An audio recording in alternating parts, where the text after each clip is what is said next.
Howdy, folks. Happy Wednesday. Happy hump day. We are here. We have a lot of stuff to talk about game-wise from last night. A lot of interesting contests in the NHL. But we're going to start with an interesting contest in Houston, Russ. Game 6 of the World Series. Game 6s, you seem to always be the ones that spark controversy. Yes. I think I mentioned it yesterday, and of course I made a typo in my rush to make a reference to it, but you can't make a typo on Twitter, Mike. It's freaking unbelievable. It's like, and people jump all over you like, it's 85, Mike, not 95. Like, I know, I lived through it. I'm a Cardinal fan. That's my second favorite team. So if you know, Cardinal fan. Yeah. Well, they got more World Series than the Mets.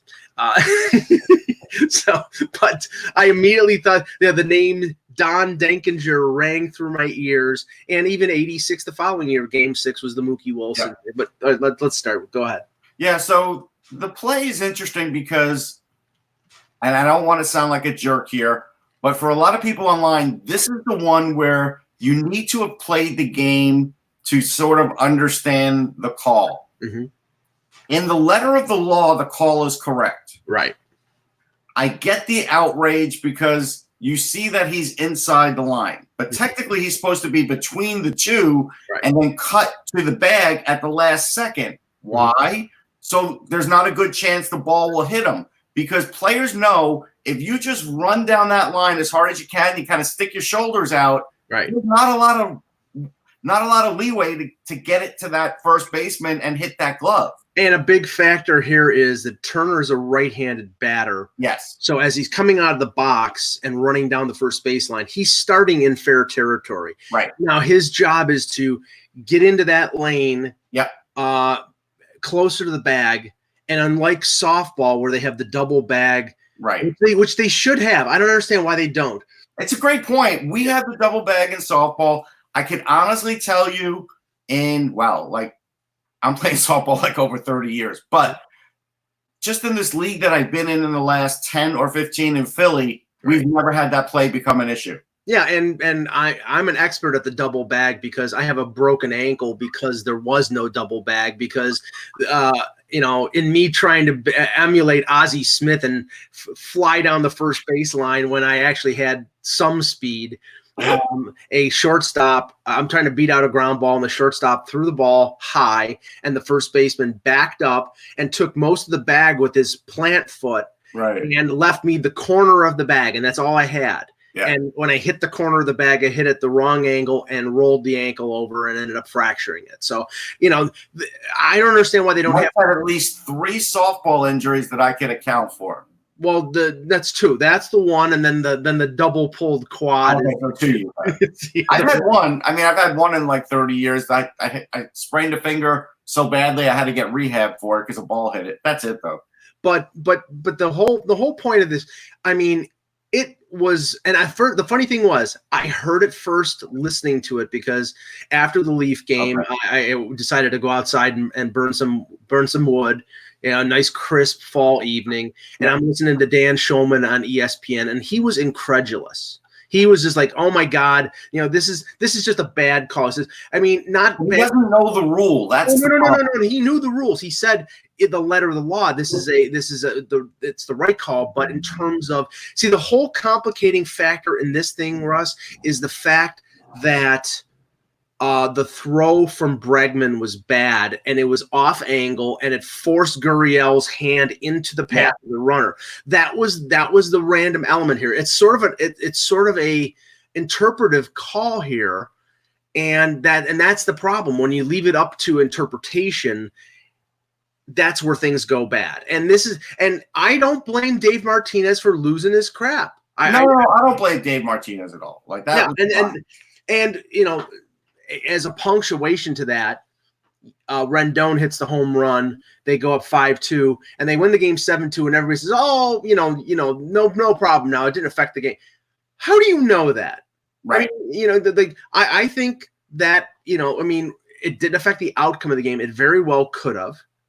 Some people were saying after the game that the long delay for the replay review, which apparently was not for a replay review, it was to register the protest right by the they weren't allowed to do, because when it's a judgment call, you can't protest. Well, they did file a protest. No, but then they said it was denied. That's mass incompetence then. Okay, but hold on. All right, let's be real about this. You want to be real? I could only tell you one time in my life that a team protested that the league did anything about. The Pine Tar. Right. That's it. Every other time there's been protests, the league just sort of carries it. It's boilerplate. It's like, they do it for legal.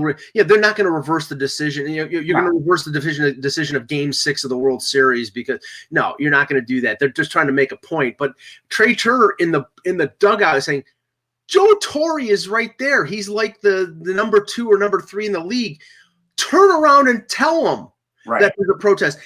Don't get on the friggin' headphones and waste 20 minutes for this, because nobody knew what the hell was going on. No, and that's league incompetence. That part is. But I give my friend Howie Carpenter credit. I've written some books with him. He texted out the rule. He's an official scorer for the Yankees and the Mets. Yeah. He knew it. Those other things are all great. The things that I hated seeing were, like on Twitter, well, now this is why you get robots. Robot isn't going to make that call. No. Ever.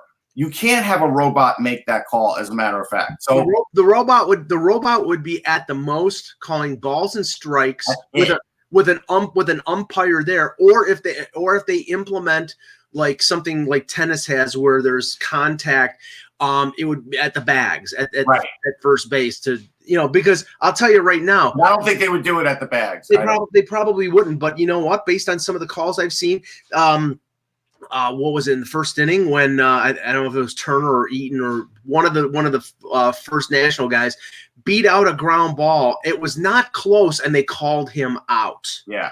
I mean, if this is the best umpires you have, you suck, Major League Baseball. You're terrible. They could do better for umpires. Just a couple of little things to look forward to in tonight's game, or look towards. Soto could have a slight injury here, because when he made that catch in the corner crevice of that ridiculously configured field, I don't get it. I don't even get why that fence.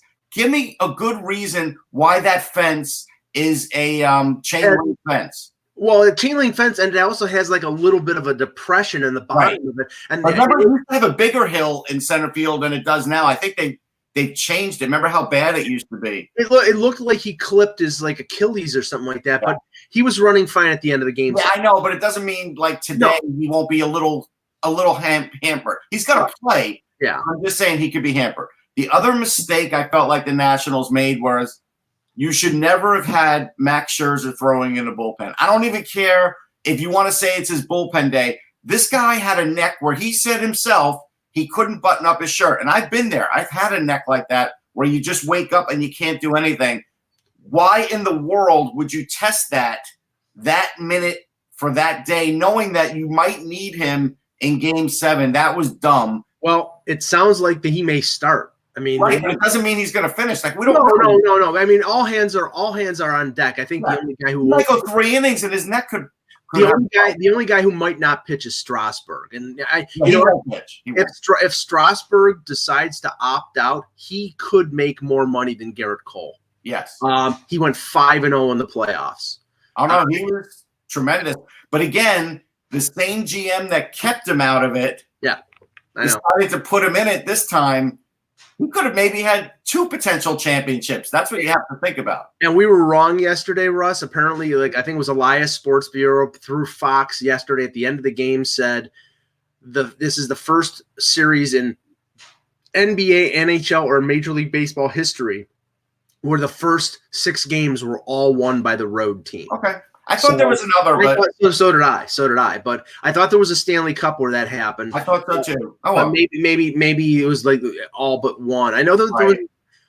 I'm pretty sure there was a series recently where the first 6. I thought it was the first 6 games, but apparently not. But anyway, so yes, that'll be something we talk about tomorrow. I'm going to give just 1 minute of commentary. The last thing. So yesterday was the NFL trading deadline, and Jets.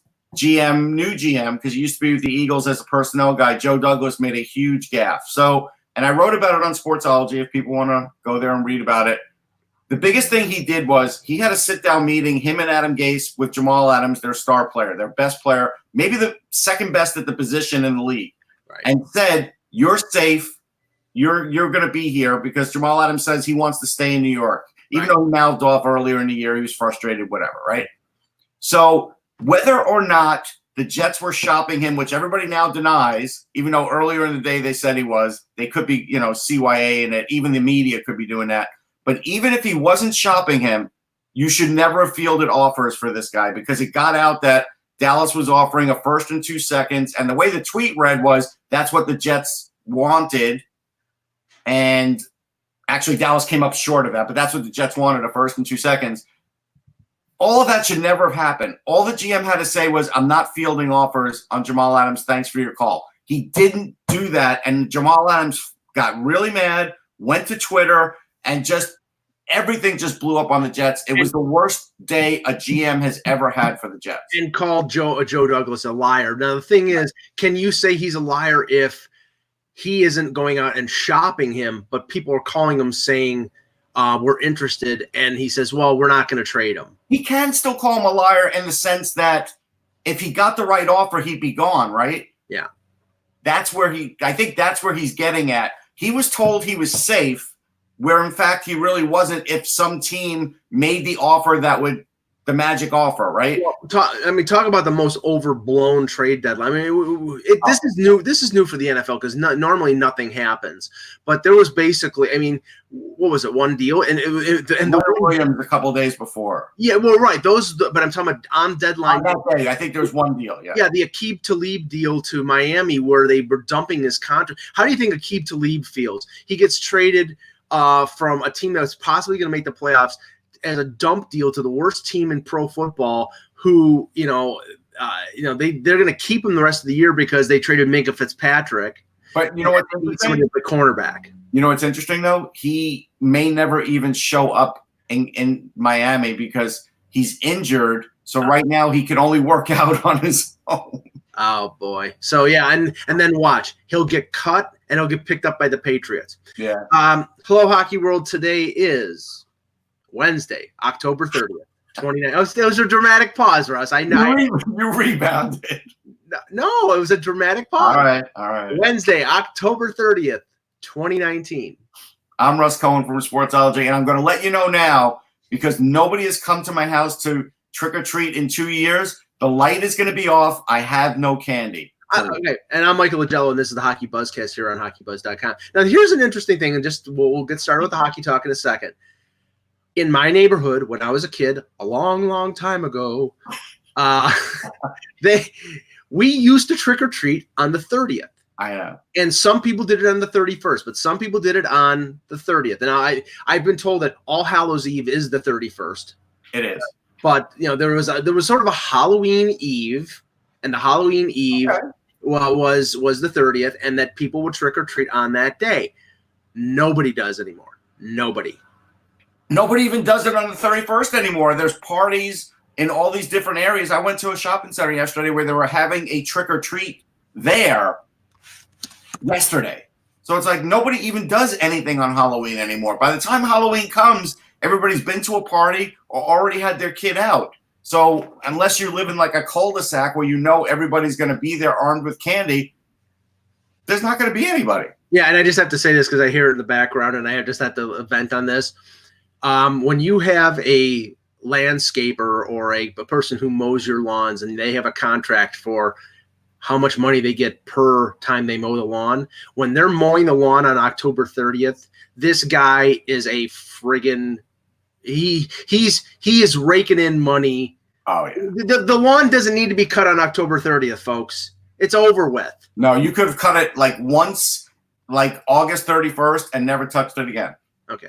There were a ton of games last night in the NHL. Let's start with this one because it's a sort of a dichotomy of two teams going in different directions. Bad start versus good start. And if you would have asked me which of these two teams would get off to a great start this year, I would have thought it would have been the San Jose Sharks and not the Boston Bruins, because the Boston Bruins would have been, suffering from a Stanley Cup hangover. Right. Well, that's not the case because the Bruins now, I believe, are 9-1-2, after beating the Sharks. Yeah, 9-1-2 after beating the Sharks 5-1 last night. Sharks. Charlie Coyle did forget his first goal, so regular season he's not going to put up big numbers.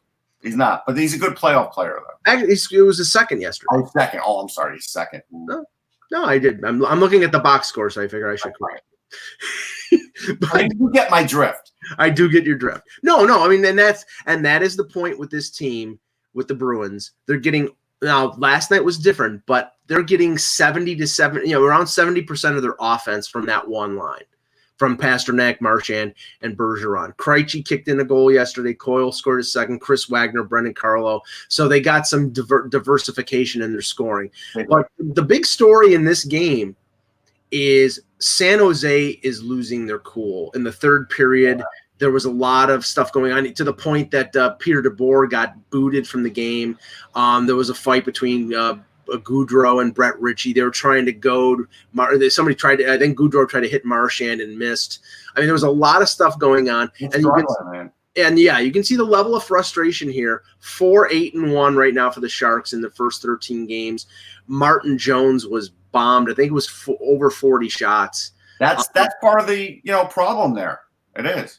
Yeah, and that's the thing, Russ. I mean, they're not going to make any decisions in terms of firing a coach this early. But I mean, what do you think the major malfunction is with the Sharks? It's the goaltending. I saw it with the Flyers last year. I've seen it with other teams. When you don't have that goaltending, it's over, man. When teams don't believe in your goaltender anymore, you can't function. And this is a function of that. Players will never come out and say it because they don't, the guy's a teammate and everything else. But at the end of the day, when goaltending derails you at every aspect of your game, players it affects their play. I can't even shut this phone off anymore. It's really annoying. But you know what I mean? Do we have to pay royalties to Lou Graham? Yeah. But it's amazing how a team could play really well and then that bad goal is given up. And, and it sets them back a little, but then they come back strong. But you give up a couple of goals every game that aren't what you think they should be goals. Players, it affects them, man. And that's what they're going through. They have to do something in net. They can no longer go with the tandem they have. Well, the observation, and I was curious to listen to this yesterday. Ray Ferraro, who covers a lot of games, does the Leafs games a lot mostly, but does a lot of other games for TSN, and has seen the Sharks play a couple times on this road swing. Said Erik Karlsson right now looks like he's mailing it in. I mean, there were games where he's just drifting around. I mean, he played really good against Montreal. It's like, the thing is, it's like that you have to be concerned about that in this league when players get paid. And now he's leading the NHL in salary by defenseman, $11.5 million. He's got the 8-year deal. He's got the security. Maybe he turns it on in the playoffs. Maybe he thinks he can play fast and loose during the regular season. But they already have enough fast and loose with Brent Burns. You can't have two offense first, no defense type guys right on the blue line who are going to play 25 minutes a night and expect to win consistently. No, I agree with that. And I think the interesting thing is right now, one of two things are going to happen. Either the coach is going to get fired or they're going to make a change in net somehow. That's it. Like that's the only thing that can cure this team. Otherwise, they're not going to make the playoffs because of the goaltending. So yeah. And if they play, that I know they played Aaron Dell a couple times on this road swing, so it wasn't like they played Jones all the time. Right. But Aaron Dell, we showed like 2 years ago, he's not up for more than like 20, 25 games a year. Right. Okay. I'm going to put off talking about the Leaf game until do a couple more games because there were some interesting games last night. Good restraint, Mike. Yeah, there you go. The Penguins and the Flyers, a 7-1 Penguins thrashing. A slobber knocker. Yeah, now, okay, they start Brian Elliott, and they pull him after 2 periods, and Carter Hart comes in. 37 shots for the Penguins. Now, this is the thing, Russ. We know Elliott is capable of having these real long streaks of playing really well. I didn't see much of the game, but I saw a lot of it. But a couple of the goals that I saw were not good. No, I mean, I saw a lot of it. The goals were not good. The defense was awful. For as good as they were forechecking and playing defense for most of this year, they totally didn't do it yesterday and really for the last couple of games. This is a team right now that, I mean, just think about this. They have to have better defense when you have a young goalie like Carter Hart and a guy like Elliott who is probably at some point going to get overused this year simply because of the way games are going. I mean, Carter Hart's got an .864 save percentage. Right. So just as a rule, AV is going to cut back on the amount of his games until he sees better play. Elliott didn't play poorly in that game. He gave up a couple goals, at least 2 or 3 that you don't want, but he got, guys were just standing around watching for some of those goals on defense. And it was pretty awful. And Konechny was beyond pissed off on the bench. And I don't blame him. Giroux cursed post-game, which he never does. So that was something. AV is still trying to paint a happier face than it probably was. Yeah. But he's going to do something. When he's like that, if he doesn't totally let loose in the post-game, then roster-wise something is going to occur. Yeah. So, or he has excoriated them in the locker room and he entered there. Right. And so they're in a bad way right now. And this is why we thought that they were a bubble team, because good example, like the first interview they showed after the game was Matt Niskanen. He just got there. Right.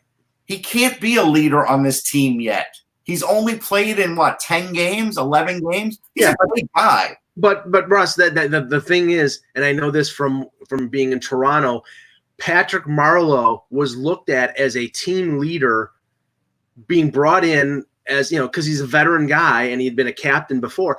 I mean, Niskanen's never been a captain, but he was brought in to be a veteran leader on that blue line. I just feel like when you try and assert that too early in the season, it doesn't look right. No, and if Niskanen had undercut his teammates, then I think that would have been detrimental to them. Right. He's smart enough not to do that, but he was fairly honest, and I like Matt, and so I give him real good credit for that. But end of the day. And some people told me it was too small a sample size, and I had to take into account the travel and everything else. The road Flyers team is different than the home Flyers team. The road Flyers team is now 1-4-1. I don't care that they played on the road. They had a day off yesterday. They didn't even have to practice yesterday. Right. 2 days ago now. And so this is bad. So now what could they do? Well, I'm going to, again, say something that not everybody's going to like. You could point out to me how well Joel Farabee looks in the game, right? Like he's doing all the right things. Right. Passing the puck well. He's playing responsible. He's laying checks. That's all well and good. But at the end of the day, he's still got a point in 5 games, which is almost identical to what he was doing before he was brought up. What he did in preseason, rather. It's almost identical. Now, how many games will you go to see if he's going to pick up his scoring? You know what I mean? Like that's his limit is 9 games because they're not going to burn a year of effort. No, I don't think they should. Right. Again, I said that about Kakko yesterday, and we'll get into that later. But unless he's playing at peak and really helping your team, you are better off sending him down to Lehigh. He can come back up again. Let him come, but they didn't do it long enough. Remember I said I felt like they rushed him up. Remember, the window in Lehigh was 4 points in 4 games with 3 goals. Well, it's translated into 1 point in 5 games at the NHL level. And he's a -2. Like, to me, it's like, yes, he has looked good at times, but you have to be good every shift, every game in the NHL to keep your spot. And right now he's not doing that. And he's 19 years old. It's okay. Yeah.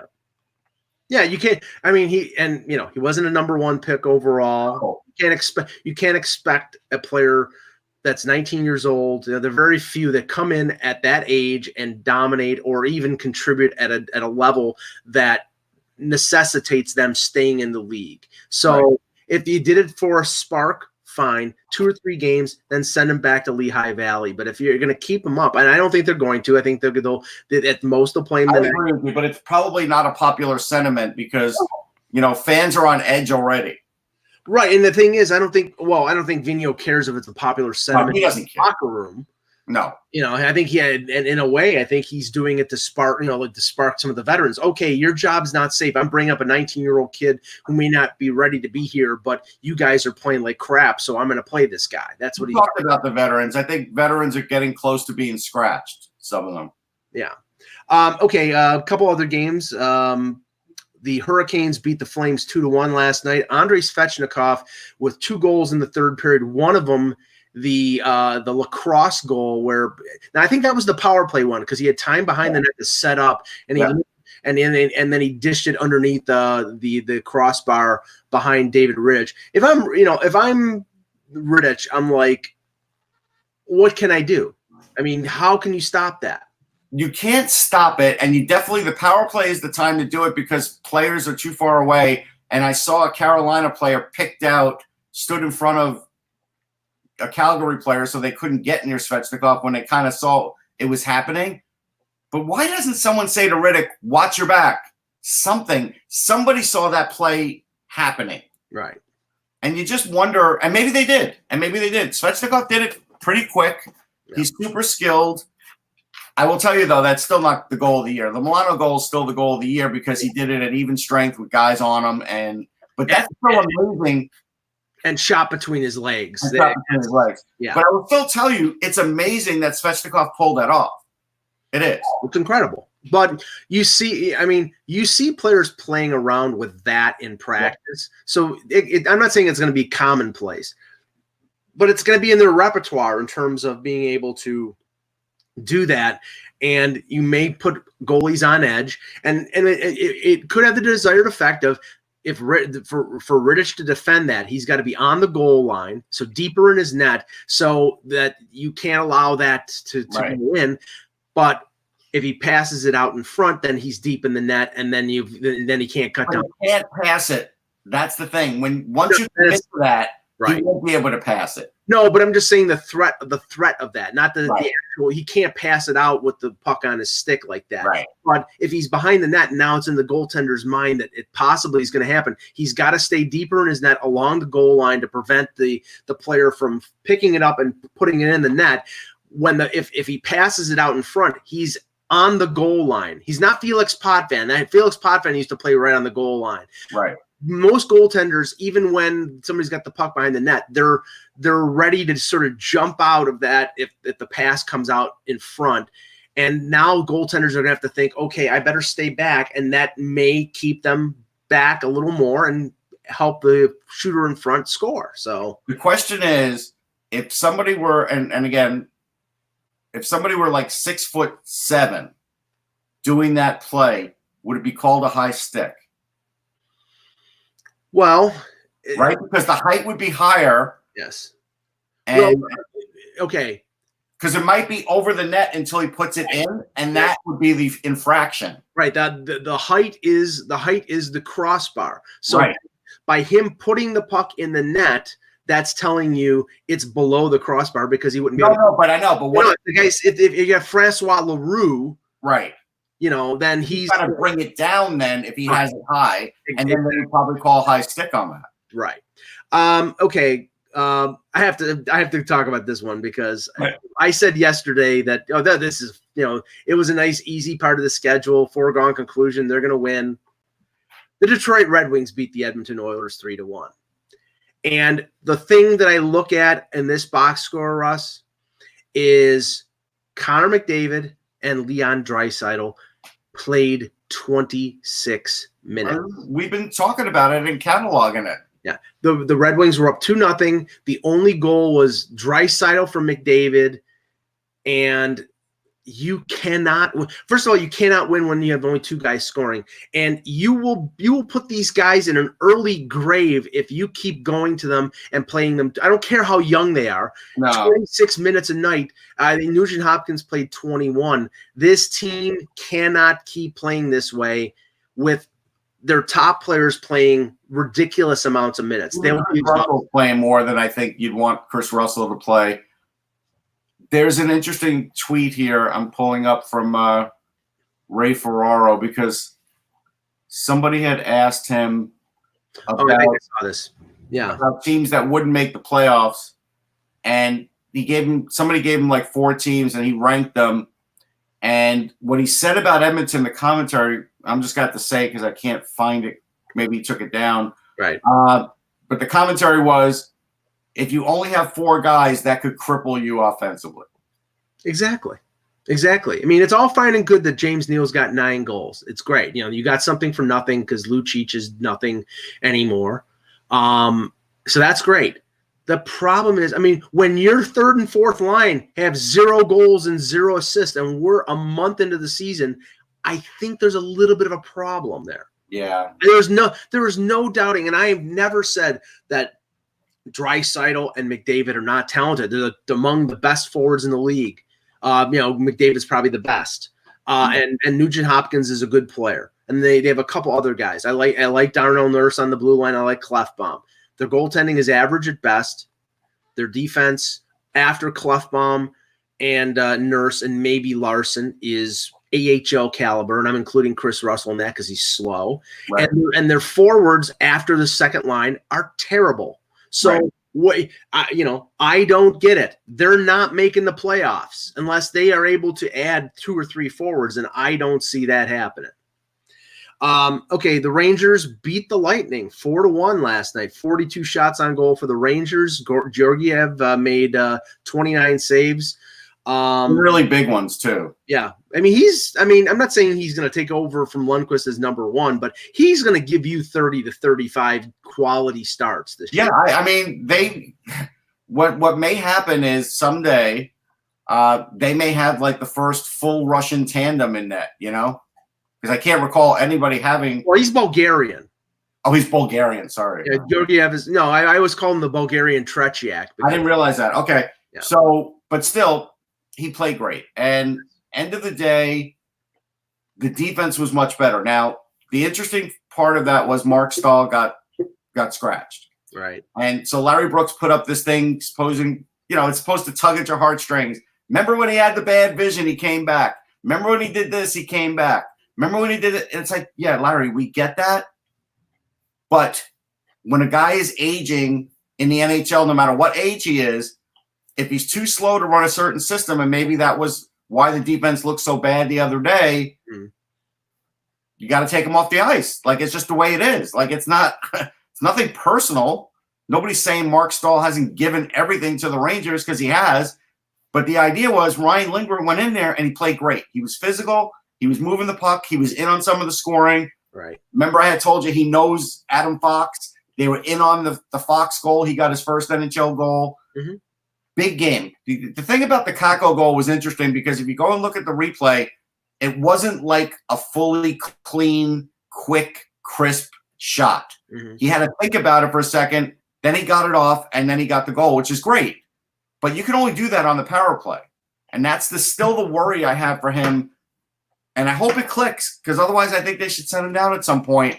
But I hope it clicks, because 5-on-5, you can't spend that extra second thinking how you're going to shoot that shot or where you're going to shoot it. You know what I mean? And if you watch the replay of it, I think that's what was happening there. So now, on the other side, Tampa is 5-4-2. There's just as much panic in Tampa right now about sort of their pedestrian play as there is in Toronto and a couple other places. I mean, I think eventually they get it straightened out, but I mean, right now, they have so much talent, and you say to yourself, how can this be? But it's early on. I mean, that's all I can really think. I think the Rangers frustrated them. Yeah. And after that, like Eric Cernak was starting to hit guys in the corner, and then Tony DeAngelo forearmed one of their guys. Right. You know what I mean? So I think the Rangers frustrated them. I think that is the problem with Tampa now. They're a super skilled team, really good team. They have toughness. They have the goaltending. But I think because of what happened last year, you can frustrate them. They're not like the old Canadians where if they were to, be the President's Trophy winner, they would just steamroll through the season. It's not like that. Yeah, we're going through the games here, so we already touched on the collapsing Oilers losing to the Detroit. Can I say one thing about that game real fast? Yeah. All right. So, I agree with you. Very much collapsing Oilers right now, and they got to stop the bleeding. But the only thing I'll say, the most important thing I said about the Oilers this year, and I think this really continues on with them, is their goaltending has to be great. We talked about that. Their goaltending has to be great. And honestly, in that game, their goaltending was great again. Koskinen and Smith have turned out to be quite a combination for them. And Koskinen, like I told you before the season, everybody was like, it's crazy. And I had a long talk with Hitchcock, who told me, if you're going to bet on anything, bet on Koskinen, because there's a reason they signed him to that deal. They know how good he can potentially be. And it was early for everybody else, but they'd seen him in practice. They'd seen what he can do. And they really believed in him. So I think the one thing Oilers fans can hang their hat on, they have to get scoring, obviously. But the one thing they can hang their hat on is the goaltending doesn't look like it's going to be the issue for that team. I mean, I think they're an average to a slightly above average at best. But I mean, first of all, I think their defense is wanting, especially with Larson in the lineup. And Russ and I were just talking about it. McDavid and Draisaitl played 26 minutes last night. They've played ridiculous amounts of ice time so far in the season, and that's a product of them having absolutely no depth. Yeah. And these guys will be beaten to a crisp in terms of being played midway through the season if they keep playing them that much. Yeah, no, they can't do this. I mean, like I said, I think Tippett's idea was to kind of and I talked to people out there, was, like I said yesterday, to get them going, get the record strong in the beginning, to build the confidence of the players around them, which hasn't necessarily happened. I mean, the confidence of the players around them haven't been that great. I mean, really, there's a big issue with Ryan Nugent-Hopkins right now. That he's got to score more. They last night, Alex Chason, who Russ and I are big fans of that signing last year, and I do believe that it still was an incredible thing to bring him back. Made a horrible play on the game-losing goal. Just a horrible defensive play. So, that's all I wanted to say about that. We can move on. I'll give you this, though. This is the one thing I'll say about Koskinen. He's never played more than 41 games in his career until last year. Sure. At the NHL level, it looks like his save percentage is right around 9, 14, something like that for the 2 years. He's only got 62 games of NHL experience. I think Hitchcock's report is a little too flowery. That's all. Well, it's just he said to me, he said people are going to rip him because he hasn't, for exactly the reason you said. He said, but trust me when I tell you that me and other people who know what we're talking about with goalies have seen him in warmups and seen the things that you see in like a Bobrovsky or you're seeing these other goalies. He said he's got that. So they thought they were getting a bargain with the signing of him. Yeah. All right, we'll see. Now, I'll give you an opportunity also to talk about the road Flyers. People said the sample size wasn't large enough a couple weeks ago, so now we're at the 1-4-1 stage where they just got totally shit canned by Pittsburgh Penguins. What is your feeling about that? First of all, we have to change the rating of the show now, Russ. Thanks. Okay. Good. Then we'll drop F-bombs. Let's go. First of all, right. First of all, that was a horrendous performance on all levels, and I really do believe that we're starting to see issues with the coaching on this team in some ways too. Like just the way that the coaching has really, I mean, the energy level is not there. They're all praising everybody because, the power play is so good and everything like that. Michel Therrien's been in charge of the power play and he's done a good job with it. No question. The power play's been looking better. They're like 4th or 5th in the league. But I mean, it's tough with the Penguins game because, Penguins Flyers games are such anomalies. They always have been. Like, there's never just a simple 3-2 Flyers Penguins game. It's like either the Flyers blow the Penguins out, the Penguins blow the Flyers out. They play 7-8 games or whatever. It's kind of crazy. So I don't know exactly. I mean, 2 in a row for the Flyers that are awful. Oh yeah, no, and then and Elliott last night, came back to life. Came back to earth. Yeah, came back to earth. The disconcerting thing to me was that Vigneault didn't pull Elliott at 5-0. And that was obviously just hoping to get, not to screw with Carter Hart more and put Carter Hart into a bad situation when Carter Hart's struggling. They just threw Elliott is of all the goalies in the NHL over the past several years, has any goalie been thrown to the wolves more than Brian Elliott? He really. I mean, I don't want to call it mistreatment because you signed up for the job, but boy, he gets the short end sometimes. He really does. I mean, remember the outdoor game last year? Just out of it's just like crazy. The crazy things that happened with him, just out of the middle of nowhere, he gets thrown. He gets thrown to the outdoor game. And it's just like, oh my gosh. He ended up playing very well. Elliott is. I think the thing that we can say maybe about Elliott is that the guy is obviously mentally tough as nails. Yes. And that coaches are willing to let him stay in last night because they're not worried that it's going to affect him. Jones thought that Vigneault was trying to prove a point to the players, so he was letting them suffer a little bit. I don't think that was it. I really think it was afraid to put Carter Hart into a bad situation. Maybe. The Nashville Predators beat the Chicago Blackhawks 3-0 last night. A couple interesting things about this game: 51 shots on goal on Robin Lehner. So the defensive ineptness of the Blackhawks continues. Russ, remember I said yesterday they needed to prove something to me in this game, and they did. They proved that they're a bad team. That's right. And I think the interesting thing about this game was the comments made before the game by Brent Seabrook, who, remember, he's got 4 years left at $6.875 million. I believe he was another healthy scratch again. He sort of vented his frustration prior to the game to the media, saying that, he doesn't understand why he is not playing. Well, most people who are watching understand why Brent Seabrook is not playing, Russ. I mean, is this sort of like a willful blindness type of thing where he thinks it is? And I also think the veterans, this is why I said Colleton would be on the hot seat early, because I feel like the veterans are going to get him fired. Because they'll all still have term on their contract. Yeah. And things aren't rosy and going great. Colleton's going to take the fall. But I don't think he's wrong here about Seabrook. No, I don't think he is either, but you get what I'm saying. Oh, yeah, there's going to be an insurrection. But the problem is that, I think right now him benching Seabrook, he has to play his top six defensemen. And right now, Seabrook is 34 years old. He's slowed down. He's not one of their top six. And, that's a problem for Stan Bowen. That was a stupid contract from the word go.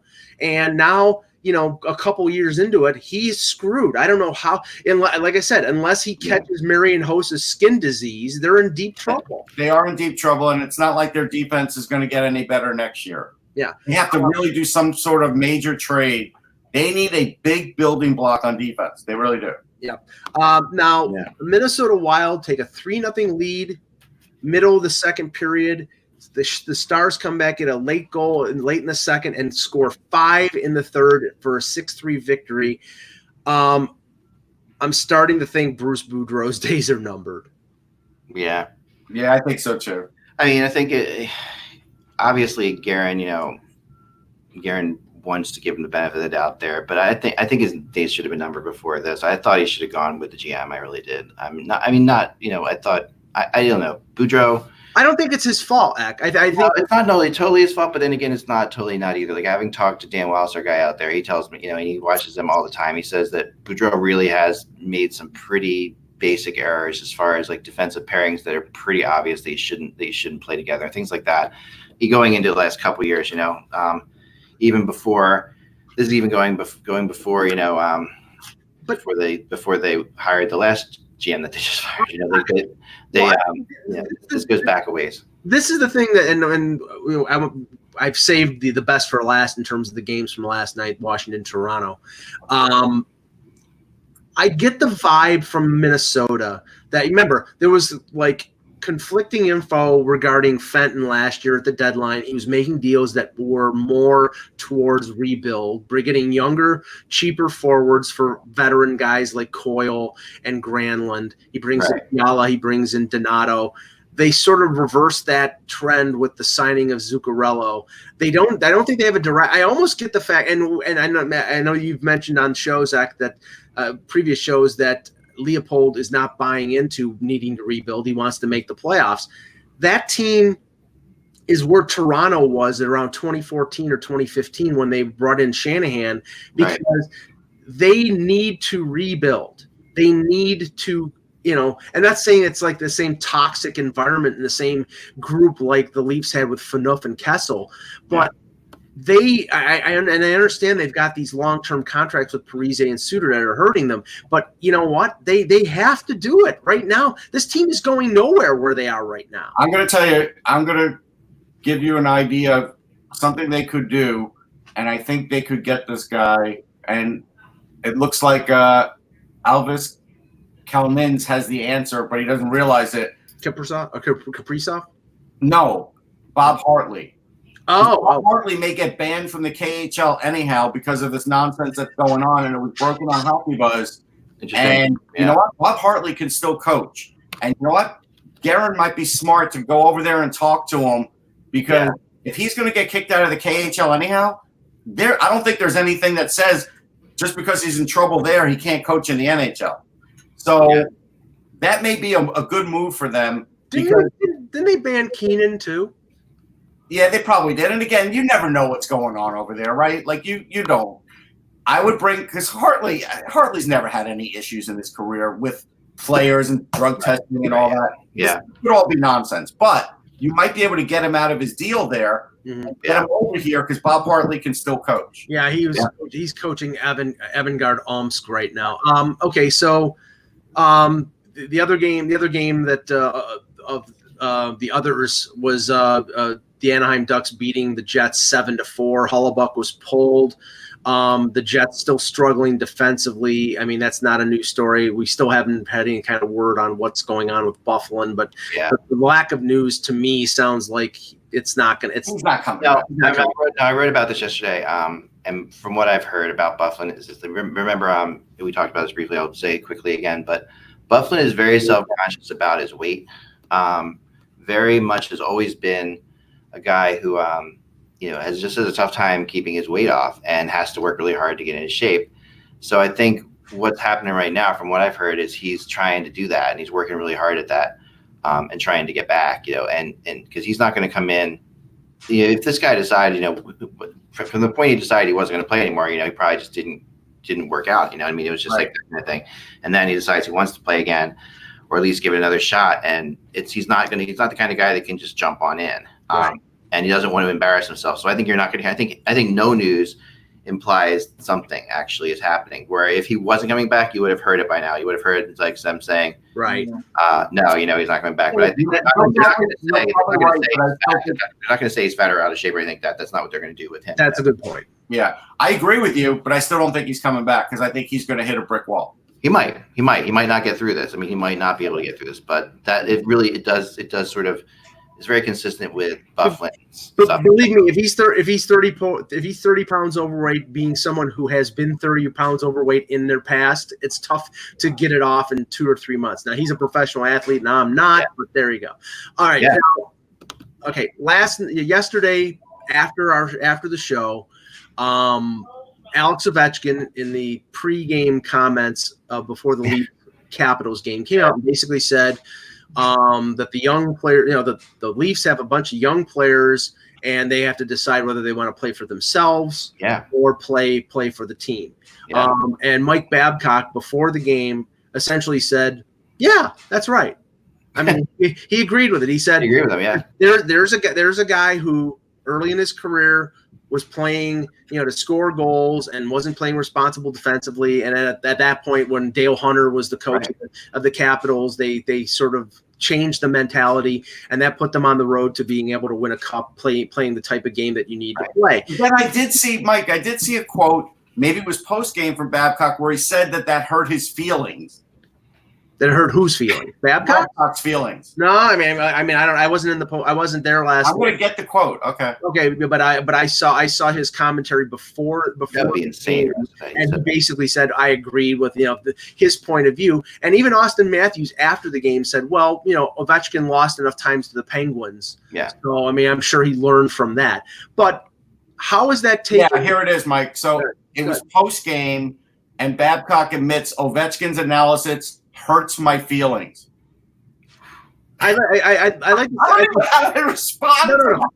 I want to see the video just to see whether Babcock was saying that as sarcastically and whether he said it with a smile, because that could be misinterpreted. But let's every outlet misinterpreted it. Then I'm just telling. No, Babcock's just a weird bird. You know that, Mike. I mean, he could have said that. He could have said that. I mean, it's possible. I mean, it is definitely tongue in cheek if he says it, though, because there's no question. Part of Babcock is always being sarcastic. There's a real sarcastic side to him. Right. They usually doesn't put into press conconferences on the record, but when you talk about record, I'm going to give you the full quote. I don't think he was kidding here. It's not that not a fair assessment. It hurts my feelings. I can tell you that I'm the coach. I'm supposed to get all this organized, but we know this. We're working towards it every day. We're talking about it every single day. Now that he's not kidding about that. Okay. Well, no, he's not. But I guess he was being. I'll watch it and I'll mention it tomorrow. To the game itself, the Leafs by some miracle actually scored the opening goal because they've not scored 10 of the first 14 games, but they opened up the scoring. Ovechkin, he can talk all he wants because he showed up. He got 2 goals and 2 assists. He tied the game in the third period. He got the game winner in overtime. I have to say this, and I've said this before, and I'll say it again, and it's not because of what happened last night, but it's just an ongoing thing. Tom Wilson is a slime. Tom Wilson is going to be the cheapest player in the NHL, and last night he hit Jake Muzzin low, and he had left the game and had a Charlie horse, so they don't know how long that's going to be out. It doesn't sound serious, but it probably could be out a couple weeks. Later, I think it was in the third period. It was the third, yeah. Yeah, he ran Tyson Barrie after the whistle, clipped him low. No, it wasn't because he got a penalty for it. Clipped him low, like at the ankle. Same thing that he did in a similar way to what he did to Muzzin. Frederick Gauthier, who is not exactly a physical presence, but did actually come up and say, you can't do that and push them. But and the Leafs did get a power play goal. But this brings 2 things to the forefront: the Leafs almost complete lack of toughness, which they have, but they did actually respond a little bit, but not with a fight, but with just taking issue.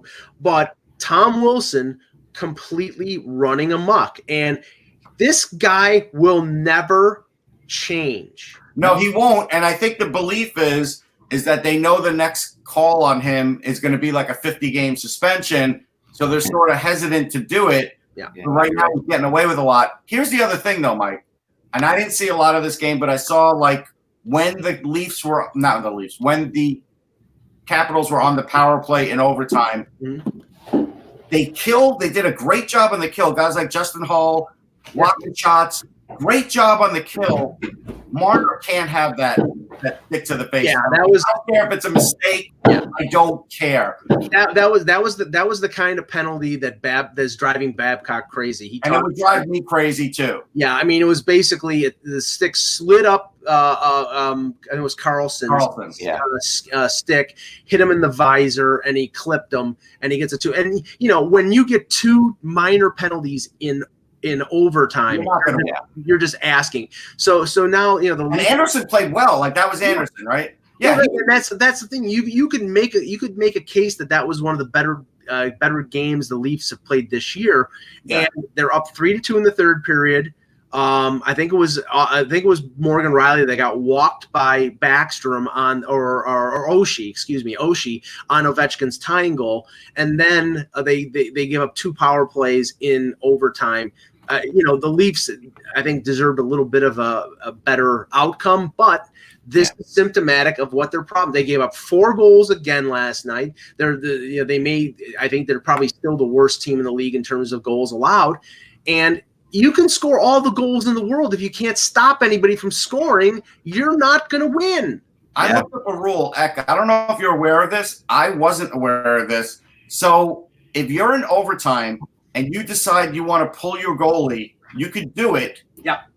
And if you lose the game, you don't get the loser point. I didn't realize that, but I don't think we've ever seen that happen, have we? We have seen it happen. It happened on the very first year of that rule, which was the first year of the overtime point. And in the final game of or second to last game of the season, when a team had to like win and needed to win. Oh yeah, I think I remember now. Now that they needed to win, so they didn't want to wait till the shootout, and they pulled the goal. They needed a regulation or overtime victory. Right, they needed a regulation or overtime victory. So that's the only situation we'll see it happen. But it is. I mean, I like the rule. I think it's a good rule. It's a good rule. But the overtime point in general, that's what. But you know what though? But Mike, and my basic point is, if I were the Leafs, I might have done that yesterday. Well, the funny thing was, it almost benefited them. The Marner penalty was with 1 second left in the previous minor. That was a regular 5-on-4 power play.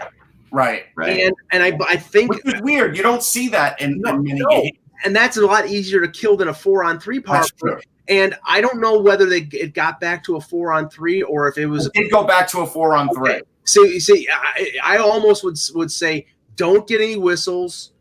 Ice the puck. Don't shoot it over the glass because we're better off on a 5-on-4 than on a 4-on-3. Right.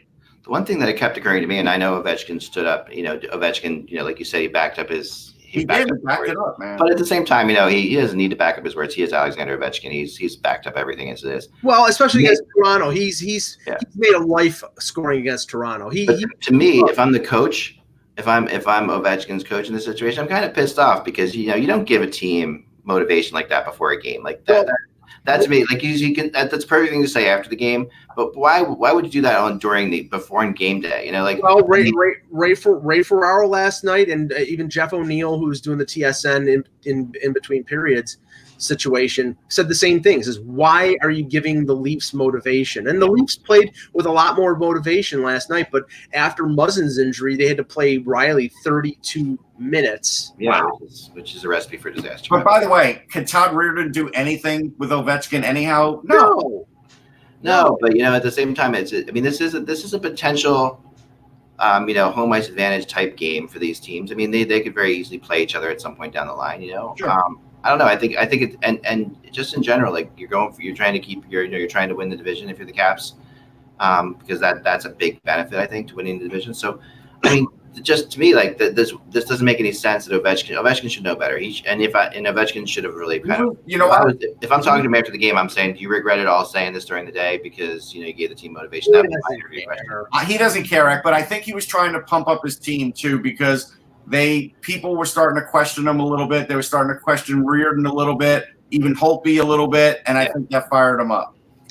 All right, questioning Reardon is valid too. Like, I mean, people forget, like, especially with what's happened with, on the island, with Barry Trotz, like the whole Reardon Trotz situation there is still really bizarre. Like, the way it happened there is still kind of crazy. Like that. That's just nuts, and Barry Trotz has went on to prove that was nuts too. Yeah. All right, we got to end the show right here because I know that Russ has to get going for something, so we'll be back tomorrow. I can talk for a second, Mike. Can you talk for a second longer? I need to end pretty quick. You got to end pretty soon. Okay, all right. Cool. I can go for another 3-4 minutes. That's fine. Go ahead. I just want to point to my blog so we can talk about this tomorrow as a topic too. And because I'm going to be writing about this as well today. That what is the best goaltending tandem? We're ranking the 31 goaltending tandems in the NHL. And then also what I'm going to get into today is some really interesting statistics over the last several years to determine basically what you need out of your backup to make the playoffs. Which I think is something I've been wanting to do for a while, and it is kind of a fascinating thing. And in ranking the tandems, go ahead, Mike. It's interesting to sort of correlate that because you could say, well, one of the best tandems in the league is Lundqvist and Georgiev. But the thing is, you have to factor in how good is Lundqvist now as a number one as opposed to 4 or 5 years ago. And I think he's more like now out of the top 10. He's still, great, but he's not, but he's older and he's not as dominating as he used to be. But Georgiev is such a really good number two. You have to find a combination where the number one is still near the top of his game, and the number two is pretty good.